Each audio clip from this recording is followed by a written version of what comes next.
We have Apple going to tie in television with Apple Music. They've been trying to move into the TV space. They said they're not going to try to compete with Netflix with like a subscription-based service. I guess they're just going to have individual TV shows through Apple Music, which just kind of on Netflix in general. I saw an interview with Patrick Neil Harris talking about a series of unfortunate events. He's talking about how great Netflix is. You get a big budget. They give everyone creative freedom, so they basically say, "Here's this money. Here's a TV show we want to make. Okay, go make it. Do whatever you want." Which I think is how you get the best TV shows. I think Netflix has a pretty good track record of TV shows.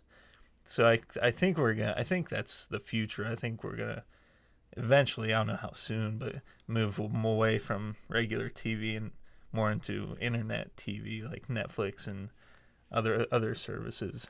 Yeah, I think Netflix, though, is kind of losing their core fundamentals of providing people with good movies, being able to stream them. Yeah. When you look at services like Amazon Prime, where over the course of a year, you pay less than what you pay, you pay comparable to what you'd pay for Netflix, for streaming Netflix, but you get a movie service with they do shows, they have their own programming. Mm-hmm.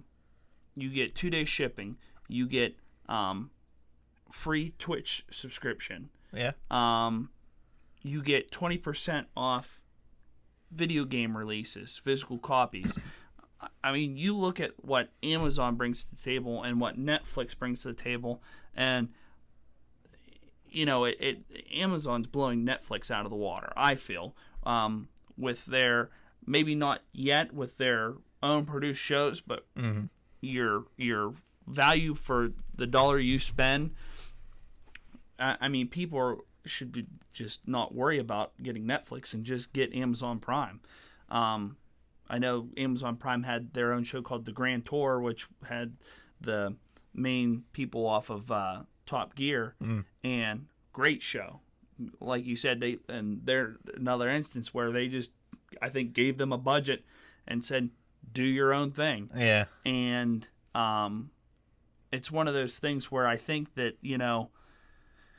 if I was Netflix, I'd be a little worried because, Amazon Prime also brings out newer releases that you can watch with their service more so than what you see on Netflix. I think Netflix's library is just a little stale anymore. I think as far as movies, yeah, I agree.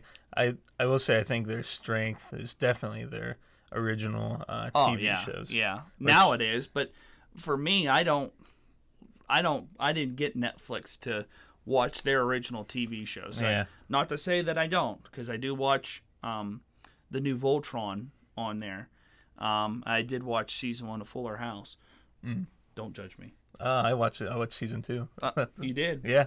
Don't tell me. Okay. But at any rate, I think that, like you said, they do have a very strong game in that aspect as far as their own shows. But the problem for me is the fact that the price of what you pay for Netflix just doesn't seem like it gets you as much as whenever you can pay $100 for essentially you're just paying that $100 to have the free 2-day shipping, but you get all these side benefits. Yeah. And now whenever you have their Prime service as far as the movies and stuff encroaching on the level of Netflix, at what point do I'm almost at the point where I may cancel my Netflix subscription just because Amazon provides essentially the same thing, and it's on top of all the other French benefits I get with them.